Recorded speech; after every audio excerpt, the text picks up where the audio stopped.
L'humilité est l'appétit de notre excellence propre en tant que soumise à Dieu. Il n'est pas difficile de comprendre que tout homme porte en lui le désir de s'achever, de se réaliser, comme l'on dit, de la manière la plus parfaite qui soit. Le désir d'exceller est naturel à l'homme. Cet appétit d'exceller, dont notre expérience la plus élémentaire atteste l'existence et la vigueur, doit de toute nécessité être soumise à Dieu, car c'est de Dieu seul que nous recevons le pouvoir d'agir et de bien agir. De même que nous tenons de lui, notre nature, notre existence, tous les biens naturels et surnaturels. Qu'as-tu que tu ne l'aies reçu? Ainsi donc, l'humilité nous place devant Dieu, comme des créatures et comme de pauvres pécheurs qui ont le vif sentiment d'avoir tout reçu de lui, qui attendent de tout recevoir de lui pour faire quoi que ce soit de bon. L'humilité va de pair avec l'aveu de notre totale dépendance, ou plutôt un tel aveu est un des aspects propres de l'humilité. Mais qu'il y a de distance entre ces notions abstraites et une conduite véritablement humble, et combien il est insuffisant pour être humble de savoir abstraitement soit que tout ce que nous avons, nous l'avons reçu de Dieu, soit encore que nous ne devons désirer notre accomplissement qu'en le recevant du Seigneur Dieu. Pour avoir une idée plus concrète de l'humilité, pour connaître la signification pratique de cette vertu qui est primordiale car elle nous situe face à Dieu en notre tendance à nous accomplir, bref, pour saisir ce que doit représenter l'humilité dans notre vie, il faut joindre à la définition de cette vertu la considération dans la foi de l'humilité de notre Seigneur Jésus-Christ. Alors seulement nous entrevoyons que le désir d'accomplissement se traduit dans la pratique par l'acceptation aimante de l'anéantissement à l'image de celui qui, étant dans la nature et la condition de Dieu, et sachant bien qu'il n'y avait à cela aucune usurpation, s'est anéanti lui-même, afin de rendre au Père tout amour et d'accomplir toute justice. Philippiens 2. Nous entrevoyons enfin que l'humilité procède de l'amour de même que, réciproquement, elle fait le nettoyage du jardin intérieur en vue de l'enracinement de l'amour. Il est des vertus naturelles, comme la justice ou la force, qui peuvent exister, quoique dans un état imparfait, sans être vivifiées par l'amour. Ce sont alors des vertus naturelles inachevées. Mais l'humilité naturelle, même quand elle existe, est dans un tel état d'imperfection dans les êtres orgueilleux que bien vite elle dépérit et se laisse balayer par la passion d'excellence. Quelque forme du reste que prenne cette passion, serait-ce la forme rentrée de la négation de soi systématique ou du ressentiment? Si l'homme n'est pas uni à Dieu par la charité dans le Christ, comment acceptera-t-il en paix l'humiliation et l'échec quand ils atteignent un certain paroxysme de méchanceté ou de dérision? Si l'homme au contraire est joint à Dieu, par l'amour que lui importent les humiliations comparées à cette union avec Dieu, bien plus il bénit Dieu qui l'abaisse et le prive de tout, sachant que par ce moyen l'amitié de charité deviendra encore plus pure. Si la méditation dans la foi sur la vie, la passion, la résurrection du Christ nous donne une idée concrète de l'humilité et de son lien avec l'amour, quelques sentences pratiques que l'on trouve équivalemment chez tous les auteurs spirituels nous seront également utiles pour illustrer la notion abstraite de l'humilité. Cette disposition stable, conforme à la droite raison et à la doctrine de la foi, qui nous fait désirer notre excellence dans la soumission à Dieu, tel est donc l'énoncé de la théologie à un certain niveau d'abstraction. Mais au plan de la mise en pratique, cela se traduit avec la plus parfaite exactitude par des maximes comme celle-ci: ne pas faire cas de soi, se réjouir d'être oublié, trouver toujours excellente la part que Dieu nous fait, même quand elle est moins bonne que celle qu'il fait à d'autres. Se passionner pour l'oubli, comme disait la petite Thérèse, se réjouir, mais sans la moindre complicité pour sa propre faiblesse, d'être pris en faute par le prochain, et de se prendre en faute soi-même, ne pas rattraper une humiliation, perdre la mémoire de soi, désirer être utile au prochain le plus possible en restant caché le plus possible, ne pas être encombrant ou ruminant ou gonflé, ne pas nous encombrer de pensées sur nous-mêmes, soit que nous soyons admirés, soit que nous soyons blâmés, ou même méprisés. Être allégé de nous-mêmes et rire de nos ridicules, sachant bien que les ridicules pires sont ceux que le prochain ne voit pas. Ne pas ignorer ce penchant de tout homme, y compris de nous, qui fait désirer, sinon les grandeurs d'établissement, du moins certaines grandeurs de gloire. Ne pas ignorer cette convoitise, mais nous souvenir suffisamment de la croix du Christ, pour ne pas prendre au tragique cette convoitise et ne pas prendre davantage au tragique le désir très humain de tenir de la place dans un cœur. Pourquoi prendre tout cela au tragique si nous savons dans la foi et par l'expérience de l'amour que déjà nous avons été lavés, nettoyés, rendus resplendissants de la seule beauté de la grâce, comblés des seules grandeurs et des seules consolations qui resteront pour l'éternité, abouti estis, sanctificati estis, affirme l'apôtre. 1 Corinthiens 6, 11. L'humilité se traduit encore concrètement en ceci que l'amitié résiste aux blessures d'amour-propre, que l'amour du prochain augmente, loin de diminuer, si le prochain nous a fait du mal. Est-il besoin de faire remarquer que cet amour plus grand n'a rien à voir avec l'imprudence des esprits faux et chimériques qui baptisent humilité l'incapacité à résister au monde et qui estiment n'avoir rien d'autre à faire avec les perles que Dieu leur a données que de les jeter follement sous les pieds des bêtes immondes? Sed neque me ipsum iudico. Je ne me juge pas non plus moi-même, disait saint Paul, 1 Corinthiens 4, 3. Comment l'humble se jugera-t-il par rapport aux autres?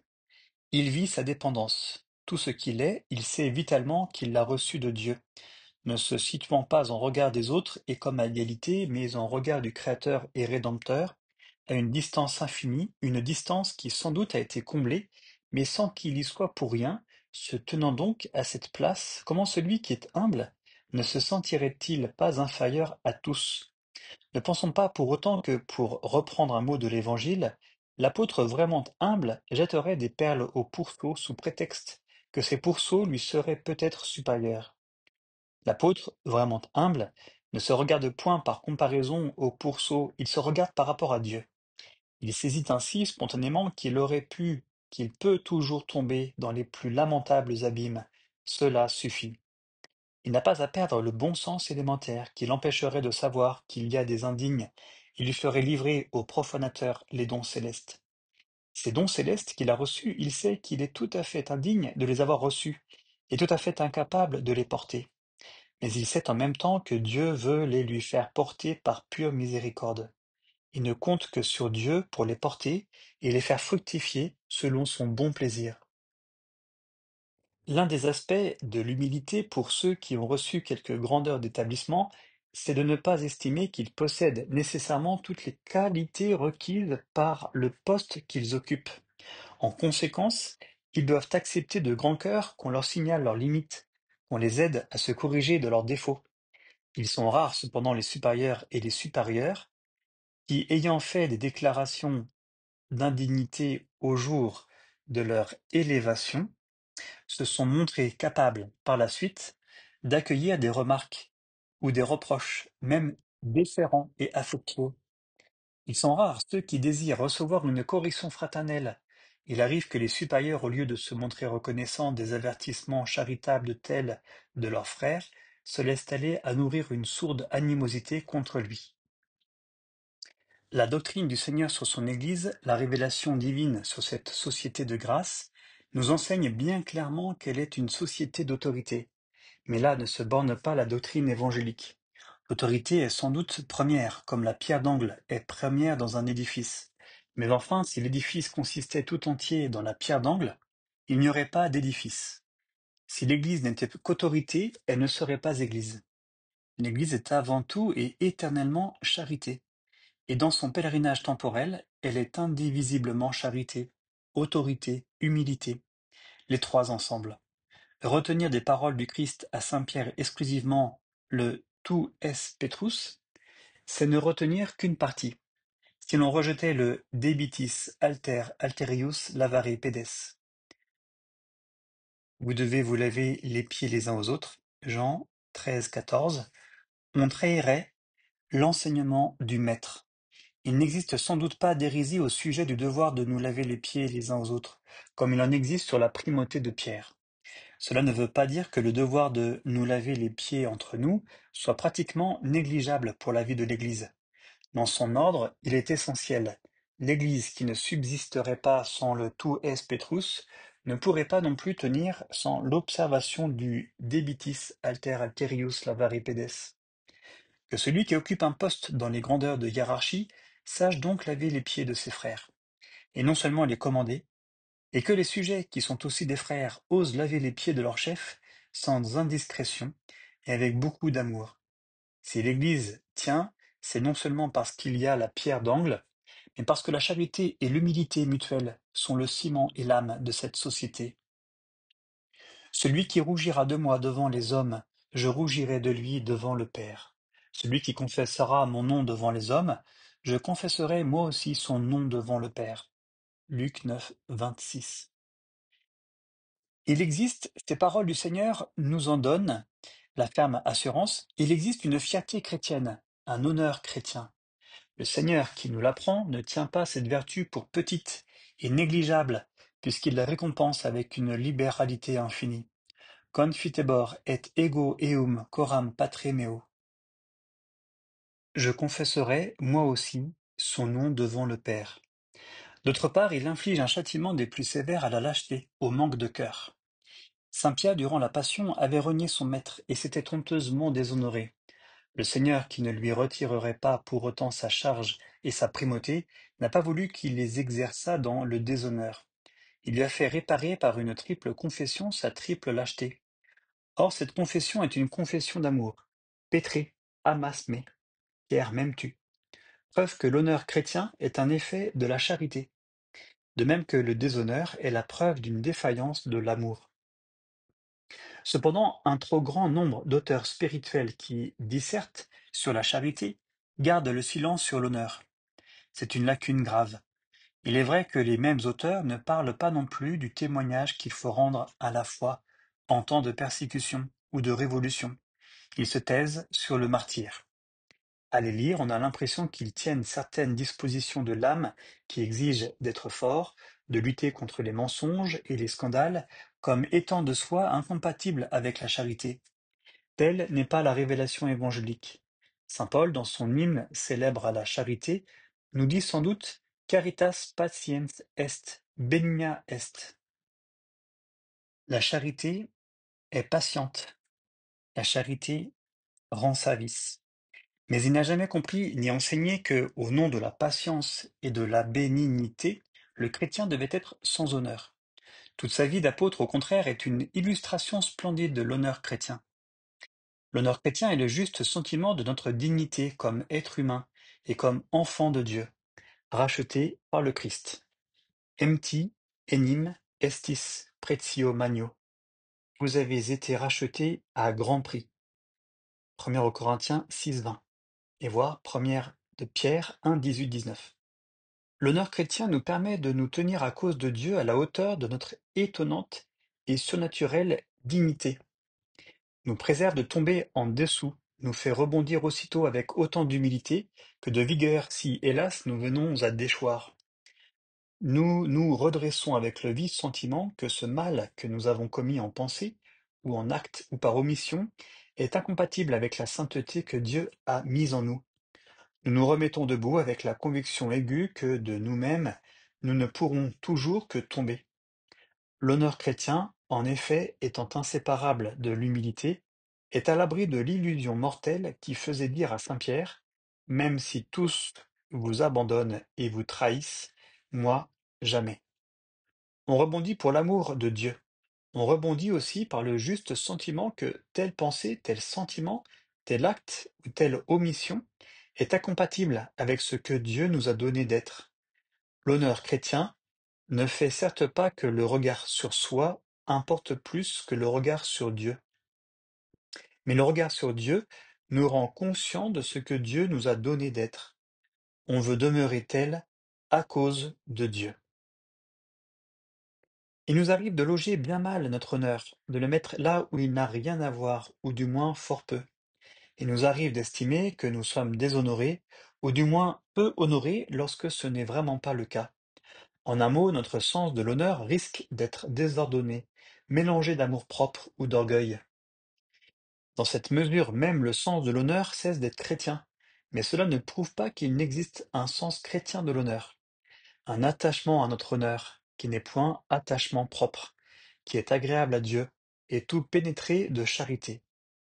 Qu'une chrétienne ne bondisse pas devant certaines allusions déshonnêtes, qu'un chrétien ne se dresse pas prêt à la résistance et à la lutte, face à certains outrages contre la religion ou la patrie, de telles absences de réaction ne sont pas un signe de charité ni d'humilité, ce sont démission et connivence de lâches, rien de plus. Ces chrétiennes, ces chrétiens ne semblent pas avoir compris que le Seigneur est encore notre modèle, lorsqu'il jette la malédiction sur ceux qui scandalisent les petits, ou lorsqu'il s'indigne contre les pharisiens. De l'Évangile, ils ne retiennent que le blâme adressé aux deux fils du tonnerre. Vous ne savez de quel esprit vous êtes.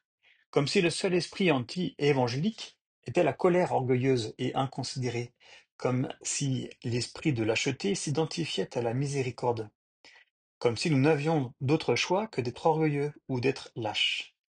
Alors que le Seigneur nous a mérité, par sa passion et par sa mort en croix, d'être humbles dans la fierté et miséricordieux dans l'intransigeance. Prétendre éduquer des jeunes chrétiens en insistant à peu près exclusivement sur la bonté ou l'urbanité, sans développer la vertu d'honneur ou même en ne manquant pas une occasion de jeter la suspicion sur cette vertu, prétendre, dis-je, faire comme cela l'éducation est une erreur et un désastre. C'est atrophier un arbrisseau que l'on voudrait aider à grandir. C'est asphyxier la petite plante qui avait déjà beaucoup de mal à sortir de terre. Une erreur doctrinale grave est souvent à l'origine de cette éducation faussée. On imagine qu'il est des zones de notre être affectif qui seraient impénétrables à l'amour de Dieu. On feint de les ignorer, on essaie plus ou moins habilement de les faire disparaître. On ne comprend pas le précepte du Seigneur, tu aimeras Dieu de toutes tes forces. Toutes nos forces donc, toutes les puissances qui appartiennent à notre nature. Donc y compris le sens de notre dignité, puisque nous avons été créés par Dieu et rachetés dans le sang très précieux du Verbe incarné.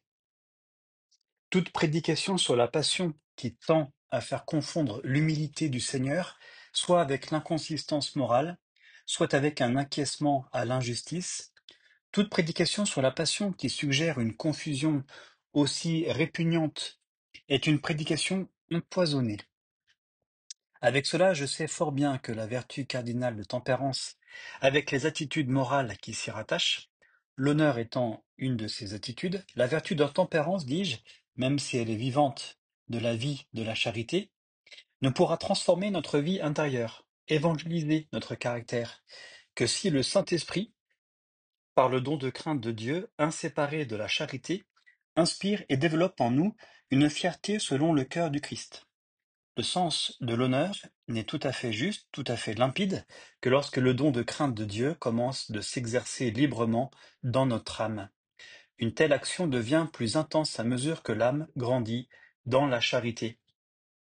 Corneille, le grand Corneille, à ce mot d'honneur, quel Français ne se souviendrait des répliques ou des tirades qui l'ont enflammé quand il avait 10 ans, et que pour la première fois il dévorait scène après scène le Cid ou Polyeucte et le fils d'Égénère, qui survit un moment à l'honneur de son père. Et puisqu'il faut mourir, sauvons du moins l'honneur. N'eût-il que d'un moment reculé sa défaite. Rome n'en eût été qu'un peu plus tard sujette. Il eût sans déshonneur laissé mes cheveux gris.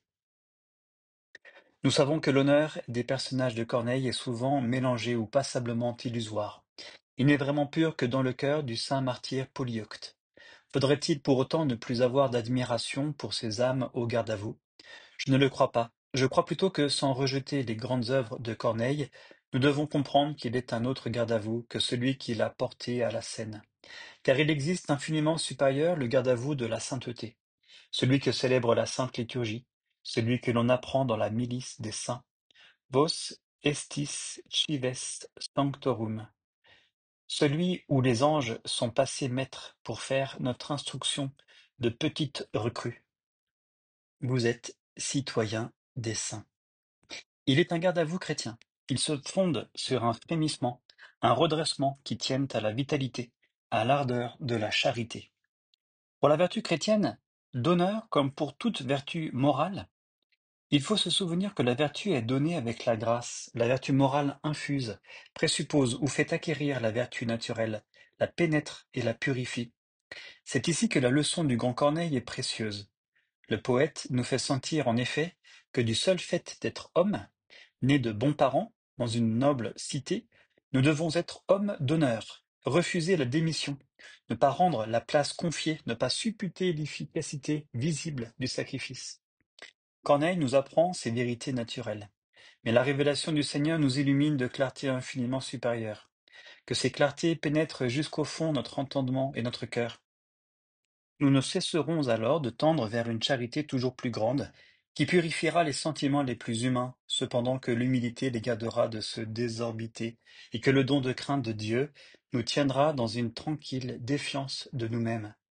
Alors nous serons sur la voie de l'honneur chrétien, cet honneur que le Christ chérit dans ses disciples, et dont il a voulu que nul apôtre ne fût privé, surtout pas saint Pierre le prince des apôtres. Mais c'est par la charité et l'humilité qu'il a retrouvé l'honneur. Agnoce ô Christiane dignitatem tuam. Reconnais, ô chrétien, ta dignité, nous dit le pape Saint Léon dans une leçon des matines. La sainte nuit de la très humble naissance du Seigneur Jésus.